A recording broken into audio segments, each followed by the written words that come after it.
नमस्कार दोस्तों। आइए आज मैं आपको इतिहास के 305 साल पीछे लेकर चलता हूँ और आज भारत देश के उन महान वीर योद्धाओं में से एक ऐसे महान वीर योद्धा के बारे में बताने की कोशिश करता हूँ। तो ये आप सामने सढौरा दसड़के पर जो ये बंदा सिंह बहादुर जी की मूर्ति लगी हुई है दोस्तों, इसको आप ध्यान से देख लें और बंदा सिंह बहादुर जी के नाम का एक लाइक ज़रूर कर दें, क्योंकि जब आप इनकी स्टोरी को सुनेंगे समझेंगे तो मुझे यकीन है कि आपका दिल एक बार बहुत गहराई से सोचेगा कि ऐसे महान वीर योद्धा जिन्होंने अपना पूरा ही जीवन समाज के लिए न्यौछावर कर दिया। तो दोस्तों वीडियो को आगे बढ़ाते हैं। मैं बात बंदा सिंह बहादुर जी के बारे में ही कर रहा हूँ। इन्होंने विश्व की सबसे पहली खालसा राजधानी बनाई। जी हाँ दोस्तों, मैं लोहगढ़ की ही बात कर रहा हूँ। लोहगढ़ विश्व की पहली खालसा राजधानी बाबा बंदा सिंह बहादुर जी ने बनाई। आइए मेरे साथ आप भी लोहगढ़ का इतिहास जानने की कोशिश करें। तो बंदा सिंह बहादुर जी का जन्म 27 अक्टूबर 1670 में राजौरी पुंज में हुआ था, जो कि इस वक्त जम्मू एंड कश्मीर में पड़ता है। इनके पिता रामदेव जी खेतीबाड़ी का काम करते थे और इनकी माता जी सुलक्षणी देवी नाम था। बाबा बंदा सिंह बहादुर जी का बचपन का नाम लक्ष्मण देव था। दोस्तों ये अभी आप भगवानपुर से होते हुए लोहगढ़ की तरफ जा रहे हैं। तो देखिए, लक्ष्मण देव जी जब 15 साल के थे तो उन्हें तीर अंदाजी का बड़ा शौक़ था। एक दिन वो शिकार करते तीर चलाते हुए तीर चला रहे थे तो वो एक तीर हिरनी को, गर्भवती हिरनी को जा लगा और वो वहीं पर अपने बच्चों के साथ मर गई। इस घटना के घटते ही लक्ष्मण दास जी का पूरा जीवन परिवर्तन हो गया और उन्होंने एक वैराग का जीवन शुरू किया और उन्होंने महाराष्ट्र के नंदेड़ नामक स्थान पर एक आश्रम बनाया और वहाँ इनका नाम माधोदास पड़ गया और इन्हें बंदा बैरागी के नाम से भी लोग जानते थे। यही वह जगह थी जहाँ गुरु गोविंद सिंह माधोदास से मिले और जब माधोदास ने गुरु गोविंद सिंह जी की बातें सुनी तो वे बहुत प्रभावित हुए और वहाँ गुरु गोविंद सिंह ने माधोदास का नया नाम दिया गुरबख्श सिंह और बंदा बहादुर नाम एक अलंकृत नाम किया गया। उसके बाद उन्होंने नंदेड़ छोड़कर महाराष्ट्र और राजस्थान पर पार करते हुए वो सोनीपत के पास खांडाखेड़ी गांव जो है, खांडाखेड़ी के जंगलों में पहुँचे और वहाँ उन्होंने काफ़ी समय तक संघर्ष करने के बाद एक बहुत बड़ी फौज का निर्माण किया, फौज तैयार की। बंदा सिंह बहादुर के विचार कुछ ऐसे थे कि उनसे हर कोई जुड़ना चाहता था और जुड़ता चला गया। उन्हीं दिनों दूसरी ओर मुग़लों का अत्याचार सिखों हिंदुओं पर बहुत ज़्यादा दिन पर दिन बढ़ता जा रहा था। यही कारण था कि बाबा बंदा सिंह बहादुर जी ने को फौज बनानी पड़ी, क्योंकि मुग़लों के पास बहुत बड़ी तादाद में सेना हुआ करती थी और मुग़लों द्वारा हिंदू और सिखों पर जुल्म के तरह तरह हथकंडे अपनाए जाते थे और ये वो महान वीर थे जिन्होंने अपने धर्म और लोगों की रक्षा के लिए अपना सब कुछ बलिदान कर दिया था। तो ये अभी यहाँ कुछ कंस्ट्रक्शन का कार्य चला हुआ है काफ़ी समय से और लॉकडाउन के करीब 2-2.5-3 साल पहले से ये कार्य चला हुआ है। तो आगे चलते हैं। तो 1708 में गुरु गोविंद सिंह जी का भी शहीद हो गए थे। उनके परिवार को भी काफ़ी मुग़लों द्वारा अत्याचार का सामना करना पड़ा। हमें अपने गुरुओं के बलिदान को और कुर्बानियों को सदा याद रखना चाहिए। हमें एक पल के लिए भी ऐसे महान वीर योद्धाओं को नहीं भूलना चाहिए जिन्होंने समाज के लिए अपना सब कुछ निछावर कर दिया। तो दोस्तों अब ये जो सामने आपको ब्रिज दिखाई दे रहा है, ये हम लगभग ब्रिज के पास जो पहुँचे हैं। ये जो ब्रिज आप देख रहे हैं दोस्तों, ये वर्तमान सरकार जो अभी हरियाणा के माननीय मुख्यमंत्री श्री मनोहर लाल खट्टर जी की सरकार है, उन्होंने यहाँ पर लॉकडाउन से पहले 2016 के आसपास, लगभग 2016 में ही यहाँ एक बहुत बड़ा रैली का प्रोग्राम रखा था और इस पूरे एरिए को उन्होंने अपनी निगरानी में लिया हुआ है और ये पुल भी उन्हीं के कर कमलों द्वारा लगाया गया है अभी। तो इसके बिल्कुल ये सामने जो आप गेट, अभी नया बिल्कुल काम चला हुआ है। तो यही वो लोगड़ की जगह है दोस्तों, ये निशान साहब देख रहे हैं। और हम इसी के लिए ही आपसे इस वीडियो में अपनी लोगड़ के बारे में बातचीत रखेंगे। हमें उम्मीद है आपको ये वीडियो अच्छी लगेगी। बंदा बहादुर सिंह जी के बारे में हम जितना कुछ भी आपको बता सकते हैं, हम पूरी कोशिश करेंगे उसको बेहतर से बेहतर ढंग से बताने के लिए। तो दोस्तों ये लोगड़ की है जगह, और यहाँ इसके ये गुरुद्वारा जो है इसके बिल्कुल साइड से एक रास्ता जाता है लोगड़ की वो खोड़ बोलती है, जिसको हम बाद में आपको दिखाने की कोशिश भी करेंगे। और उसका एक आखिरी गांव है, उसको छोटा श्रीलंका के नाम से, बाद में उस पर जिक्र करेंगे। फ़िलहाल हम इसके ही देखते हैं गुरुद्वारे को घूम के। ये निशान साहब के आप देखियो, और ये जो सामने आप देख रहे हैं, यहाँ से हम आगे की ओर चलने की कोशिश करते हैं और देखते हैं आगे चल के आपको इसमें गुरुओं की इस पावन धरती पर बहुत ही भाग्यशाली लोगों को आने का अवसर मिलता है। तो ये देखिए दोस्तों, यहाँ सामने यात्रियों के विश्राम के लिए भी अलग से जगह बनी हुई है। और ये सामने ये जो है बिल्कुल ये बंदा सिंह बहादुर जी का बनाया हुआ गुरुद्वारा है। और इसके ठीक नीचे ये जैसे गुरुद्वारा है, पहले हम इस गुरुद्वारे में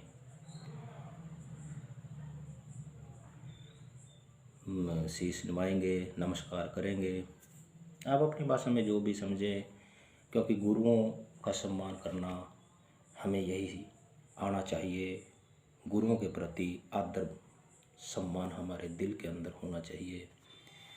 हमें ये देखिए, ये बंदा सिंह बहादुर जी का गुरुद्वारा है दोस्तों। तो इसमें यहाँ थोड़ी परिक्रमा करते हैं। ये देखिए दोस्तों, यहाँ पर आपको ये बैक साइड में बंदा सिंह बहादुर जी की तस्वीर लगी हुई है, जो हमने आपको सडौरा चौक पे दिखाई थी। ये वही तस्वीर है। इसके बैक साइड में एक और तस्वीर लगी हुई है, वो मूर्ति लगी हुई है, हम आपको वो भी दिखाएंगे अभी। तो इसमें काफ़ी कुछ है। यहाँ काफ़ी संगत के लिए, आने जाने के लिए ये सेवादार यहाँ पर सुबह शाम कीर्तन भजन करते रहते हैं।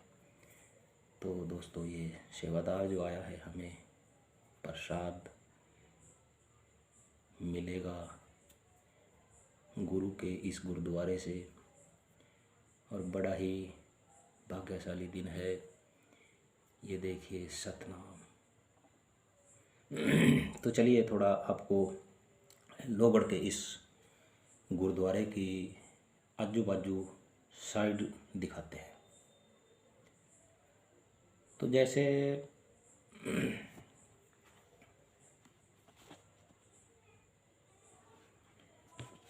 तो ये हम थोड़ा नीचे जैसे जाएंगे, यहाँ पर साध संगत के लिए भंडारा जलपान की व्यवस्था की जाती है। अभी दोस्तों भंडारे का कोई ऐसा समय नहीं हुआ है, क्योंकि ये देखिए यहाँ पर काफ़ी व्यवस्था की हुई है। आप देख सकते हैं कितनी ये देखिए यहाँ काफ़ी संगत के लिए व्यवस्था की हुई है। उधर ये जो आप शायद वीडियो में ना देख पाए, धुआं उठ रहा है, भंडारे तैयार किया जा रहा है। दोस्तों ये इसके ठीक बैक साइड पे ये आप सोमती नदी बहती हुई देख रहे हैं। अभी ये क्योंकि दोस्तों देखो बारिश के दिन चले हुए हैं, इसमें पानी मिट्टी के रंग के जैसा आप देख रहे हैं। तो मैं आपको इस वीडियो में पहले ही बताना चाहूँगा, आप यहीं से ही समझ जाएंगे कि वाकई ये कोई रीज़न है इस बात का। ये इस पानी को आप देखने से समझ सकते हैं कि अभी बारिशों के दिन चले हुए हैं, और बारिश आज भी थोड़ा समय लगा है बारिश को होने में, थोड़े समय के पहले। तो दोस्तों अभी बंदा सिंह बहादुर जी ने यहाँ पर लोहगढ़ के अंदर जो किला बनाया था, इसी गुरुद्वारे के साइड से हम आपको वो वहाँ का जो सिग्नल पॉइंट है वो दिखाएंगे। तो वो अभी इसमें बारिश के मौसम में यहाँ पर हरे भरे घने जंगल बहुत ज़्यादा हो जाते हैं, झाड़ झूड़ बहुत ज़्यादा हो जाते हैं। अब वो जहाँ किला था उस पहाड़ी पर हम आपको इस वक्त नहीं लेके जाएंगे। हाँ दोस्तों, मेरा ये आपसे वादा है, अगर मान आपको ये वीडियो अच्छी लगी, कैसी लगी, या कोई भी ऐसा कमेंट हमें आप कर सकते हैं अगली वीडियो के लिए। उस किले की वहाँ पर अब कोई ऐसा किला तो नहीं है दोस्तों, उसके अंदर एक बात ज़रूर है कि उस किले को बहुत कैसे मुग़लों ने कैसे तहस नहस किया, और वहाँ से बंदा सिंह बहादुर जी कैसे अपने आप को बचाकर सेफ निकले। तो ये सब है उस किले के बारे में जानने की ज़रूरत। फ़िलहाल आप इस वीडियो को देखिए और हमें कमेंट बॉक्स में ज़रूर बताइए कि आपको ये वीडियो कैसी लगी, और दास से जाने अनजाने में अगर कोई ऐसी कमी या कोई ऐसी बात रह जाती है, दास इसके लिए आपसे माफ़ी चाहेगा, क्योंकि ज्ञान एक ऐसी चीज़ है गुरुओं को पूरी तरह से कोई भी नहीं पढ़ सकता। हम सिर्फ उनके द्वारा कही कथित कुछ घटनाएं ही समाज के अंदर पेश कर सकते हैं। तो ये देखिए दोस्तों, ये जो आप बंदा सिंह बहादुर जी की मूर्ति देख रहे हैं, ये मैं नीचे आपको बोर्ड दिखाने की कोशिश करूँगा, आप इसमें पढ़ना चाहें तो पढ़ सकते हैं। तो आप अपने हिसाब से देखिएगा। ये बंदा सिंह बहादुर जी की मूर्ति लगी हुई है संगत के नमस्कार करने के लिए। ये देखिए दोस्तों, मैं इसको साइड बाय साइड दिखाने की आपको कोशिश करूँगा। ये देखिए, धनभाग हमारे जो ऐसे महान गुरुओं के चरणों में हम आकर चरण नमस्कार करने का मौका मिल रहा है। हिंदुस्तान की धरती पर ऐसे महान वीर योद्धाओं की हमेशा हमेशा ज़रूरत रहती है। आपको हम इनका थोड़ा बैकग्राउंड का इतिहास दिखाने की कोशिश, झलकाने की, उन बातों को झलकाने की कोशिश करेंगे। उस समय में जाएंगे जहाँ से आपको कुछ अतीत याद आए। और जब मैंने, तो चलो बाद में करेंगे थोड़ा, ये देखिए आप इसको, तो यहाँ से ये देखिए वो जहाँ पर वो किले की तरफ जाता है, ये लगा हुआ है। यहाँ से ये यहीं इसके नीचे से एक रास्ता सा जाता है। अब ये जो रास्ता आगे जा रहा है, ये आगे लोहगढ़ के उस गांव की तरफ चला जाता है दोस्तों। तो चलिए, तो मैं बात कर रहा था कि बाबा बंदा जी सिंह बहादुर जी जब सोनीपत खांडाखेड़ी गांव में पहुंचे तो मुग़लों को बहुत बुरी तरह से उन्होंने परास्त किया और मुग़लों से बंदा सिंह बहादुर जी ने विरासत छीन ली। ये सबसे पहली जीत बंदा सिंह बहादुर जी की सबसे बड़ी जीत थी। इसके बाद बंदा सिंह बहादुर जी ने खालसा की स्थापना की, खालसा रूल बनाया। खालसा रूल के बनाते ही उन्होंने जिमीदारा रूल बंद कर दिया, हटा दिया। इसके बाद बंदा सिंह बहादुर जी ने समाना की लड़ाई लड़ी और जिसमें बंदा सिंह बहादुर जी के मुकाबले वजीर खान के पास 2-3 गुना ज़्यादा फौज थी। बावजूद इसके फिर भी बंदा सिंह बहादुर जी ने मुग़लों को पूरी तरह से परास्त कर दिया और मुग़लों के पूरी तरह को ख़त्म कर दिया। इस लड़ाई के बाद दिल्ली के जो मुग़ल थे वो पूरी तरह से घबरा गए, बौखला गए और उन्हें अपनी सल्तनत हिलती हुई नजर आई। इसके बाद बंदा सिंह बहादुर ने दीवान सुच्चा सिंह को भी ख़त्म कर दिया, मौत के घाट उतार दिया, क्योंकि उन्होंने छोटे साहबजादों की मौत का बदला लेना था, गुरुजी की मौत का दोस्तों यहीं पर बंदा सिंह बहादुर जी ने एक टकसाल लगाई थी और गुरुजी के नाम के भी सिक्के छापने का कार्य किया। दोस्तों उनका जो आखिरी समय था वो बड़ा ही दर्दनाक और दिल को दहलाने वाला है। उनकी इस महान शहीदी को हमें कभी नहीं भुलाना चाहिए। हुआ यूँ था कि बंदा सिंह बहादुर ने जब मुग़लों को करारी हार दी और वज़ीर खान की गर्दन धड़ से अलग कर दी और दीवान सुच्चा सिंह को मार दिया गया तो मुग़ल राज हिल चुका था और मुग़ल राजा उस बहादुर शाह जफ़र थे, उसने अपनी सेना को आदेश दिया कि बंदा सिंह बहादुर जी को जाकर लड़ो। और 1710 में सढौरा में उस्मान खान का अत्याचार पूरी तरह से पड़ रहा था। बाबा बंदा सिंह बहादुर ने सढौरा में उस्मान खान से युद्ध किया और उस्मान खान को हरा दिया गया। इस लड़ाई के दरमियान सढौरा के लोग, लड़ाई के बाद सढौरा के जो लोग थे उस्मान खान के अत्याचारों से पूरी तरह से मुक्त हो चुके थे। इस लड़ाई के बाद अब तक बंदा सिंह बहादुर ने खालसा राज पूरी तरह से कायम कर दिया था, जिसके अंदर बहुत बड़ा एरिया आता है। जब खालसा राज स्थापित हो गया, लोगड़ में सिख राजधानी की स्थापना कर दी गई तो मुग़ल सल्तनत हिल गई। 1715 में अपनी सेना को आदेश दिया कि बंदा सिंह बहादुर के साथ युद्ध करना है और उन्हें हराना है। मुग़ल सल्तनत अपनी हार बर्दाश्त नहीं कर रही थी, इसीलिए मुग़लों ने बंदा सिंह बहादुर से बदला लेने के हर प्रकार का प्रयास करने लगे। 1715 में बहादुर शाह जफ़र की सेना सढौरा आ गई और अपनी सेना लोगड़ की ओर चढ़ाई करने के लिए भेज दी। ये युद्ध लगभग 1 महीने चलता रहा और मुग़ल तोपें किले के ऊपर आक्रमण करती रही और किला पूरी तरह टूट गया, बर्बाद हो गया। 1 महीने की लगातार भयंकर लड़ाई के बाद बंदा सिंह बहादुर इस युद्ध में बच गए। यही एक रास्ता लोगड़ से होता हुआ यहाँ से जो ये आखिरी गांव हमने आपको दिखाया, ये यहीं से नज़र आएगा इस वीडियो में आखिरी गांव, और इसी के थोड़ा पीछे से एक लोगड़, ये इसको छोटा श्रीलंका भी बोलते हैं इस गांव को।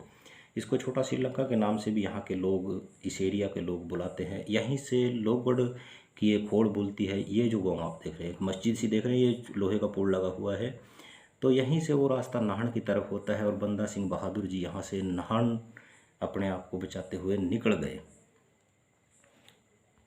ये देखिए, मैं आपको दिखाने की कोशिश करता हूँ, ये मस्जिद जो दिखाई दे रही है दोस्तों, इसमें जो करीब 30-40 घर हो गए, जिनमें 200-300 बंदे लोग रहते हैं।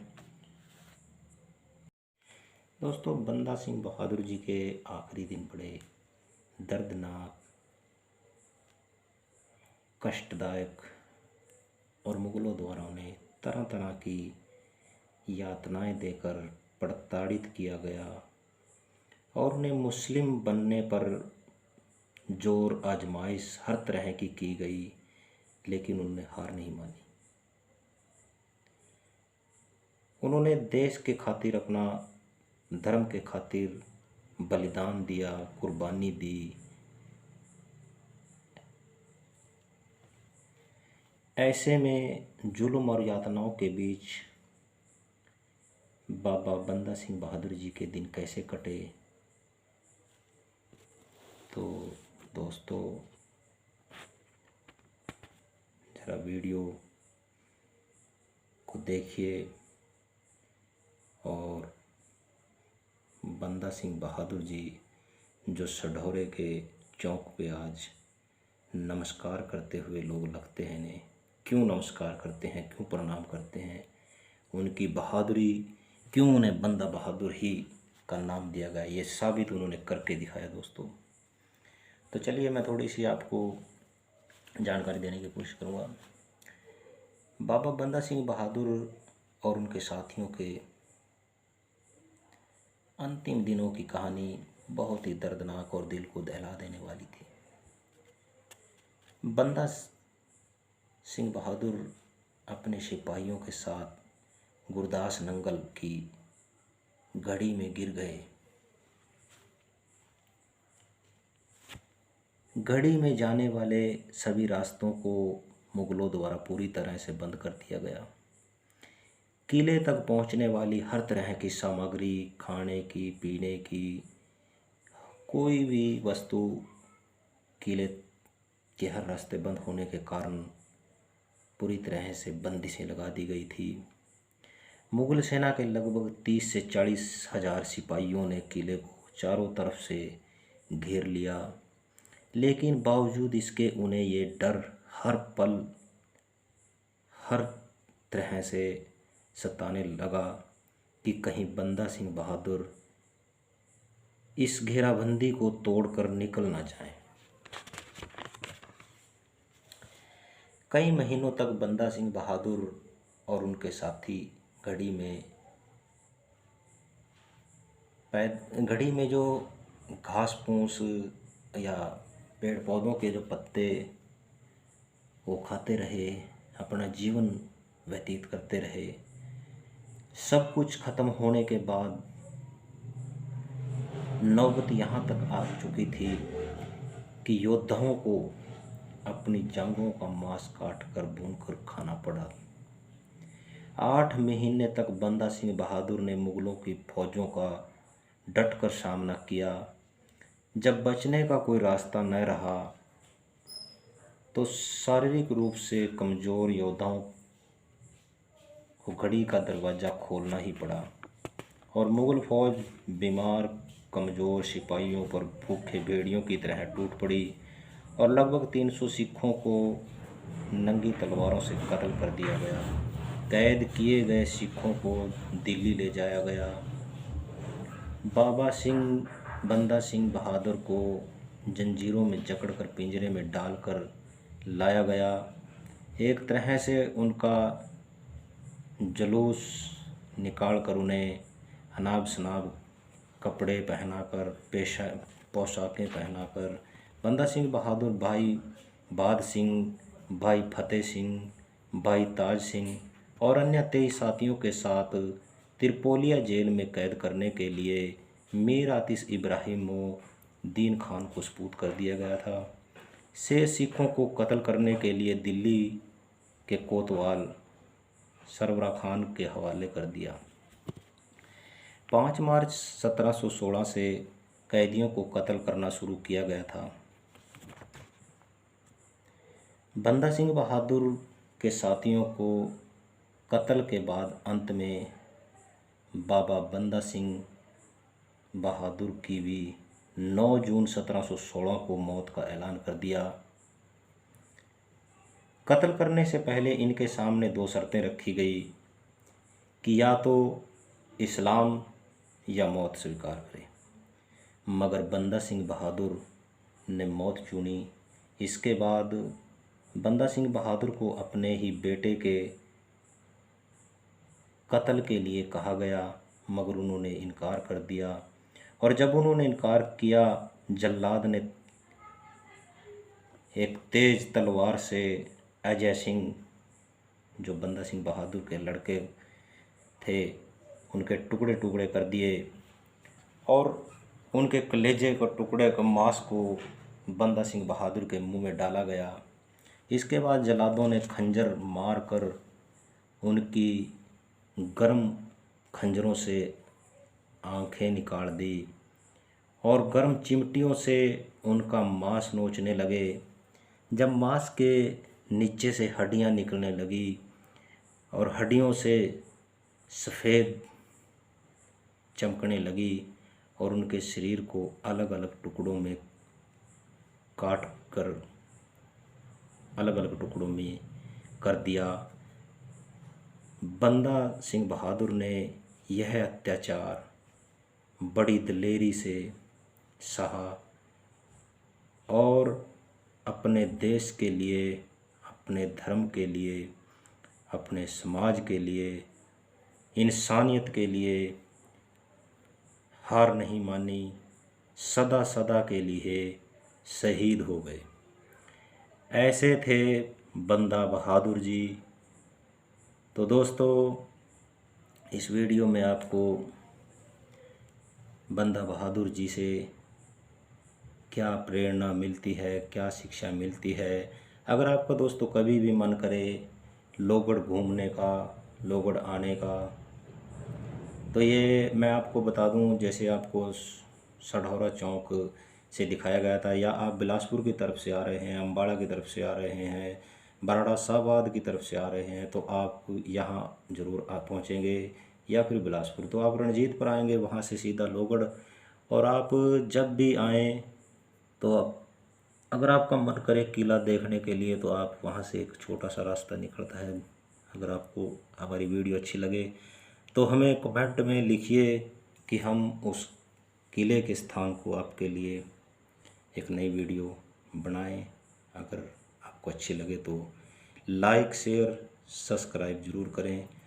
तो धन्यवाद दोस्तों, मिलते हैं किसी नेक्स्ट वीडियो में किसी सत्य घटना के साथ।